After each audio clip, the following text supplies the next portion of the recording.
Hello. Sir ಅದು Solis ಒಂದು tractor ಸ್ಟುಡಿಯೋದ ಮಿನಿ ಟ್ರ್ಯಾಕ್ಟರ್ ಹೌದ್ರಿ.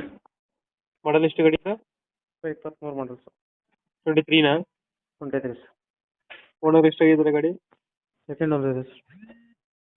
ಡಾಕ್ಯುಮೆಂಟ್ಸ್ ರೆಡಿ ಇದೆ? ಹಾಂ ಸರ್. ಡಾಕ್ಯುಮೆಂಟ್ಸ್ ರನ್ನಿಂಗ್ ಇದೆ ಗಾಡಿದು? ರೆಡಿ ಇದೆ ಸರ್, ಡಾಕ್ಯುಮೆಂಟ್ಸ್ ರನ್ನಿಂಗ್ ಇದೆ. 23 ಮಾಡಲಲ್ಲ? ಹೌದು ಸರ್, ಹೌದು. ಸೋಲಿಸ್ ಎಷ್ಟು ಎಚ್ ಪಿ ಗಾಡಿ ಇದು? 24 HP. 24 H P. ಹ್ಞೂ. ಡಾಕ್ಯುಮೆಂಟ್ಸ್ ಎಲ್ಲ ರನ್ನಿಂಗ್ ಇದೆಯಾ? ಎಲ್ಲ ರನ್ನಿಂಗ್ ಇದೆ ಸರ್. ಎಲ್ಲ ರನ್ನಿಂಗ್ ಐತೆ. ಹ್ಞೂ. ಟೈರ್ ಕಂಡೀಷನ್ ಅಣ್ಣ? ಏರ್ ಕಂಡೀಷನ್ 90% ಇದೆ. 80% ಇದಾವೆ. ಹ್ಞೂ. ಎಷ್ಟು ಕೊಡ್ತಾ ಇದೆ ಮೈಲೇಜ್? ಗಂಟೆಗೆ ಎಷ್ಟು ತಗೊಳ್ತಾ ಡೀಸೆಲು? ಡೀಸೆಲ್ ತಾಸಿಗೆ 1 ಲೀಟ್ರಿಂದ 1 ಲೀಟ್ರು 200 ml ತೊಗೋಬೋದು. 1 ಲೀಟ್ರ್ ತೊಗೊತೈತೆ ಸರ್. 1 ಲೀಟರ್ ತಗೊಳ್ತಾ. ಹ್ಞೂ. ಇಂಜಿನ್ ಒಂದೇನ ಕೊಡ್ತಾ ಇರೋದು? ಇಂಜನ್ನು ಮತ್ತು ಸಾಮಾನುಗಳಿದೆ ಸರ್, ಟಿಲ್ಲರು, ಕುಂಟಿ, ರೋಟಾವೇಟ್ರ್. ಫುಲ್ ಸೆಟ್ ಇದೆಯಾ? ಫುಲ್ ಸೆಟ್ ಇದೆ.